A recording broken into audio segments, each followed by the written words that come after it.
संघटनेकडनं पाठिंबा द्यायला आलेली आहे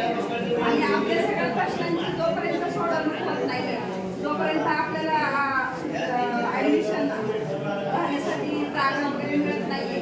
ते तोपर्यंत आपले प्रश्न सुटत नाहीये तोपर्यंत आपण सगळ्यांनी आंदोलन असं चालू ठेवू आणि चांगल्या एक याने आपण आपले प्रश्न सोडवून घेण्यासाठी बसलेलो आहोत आणि सगळ्यांनी आपल्याला यासाठीच पाठिंबा द्यावा ही सर्वांकडे आपला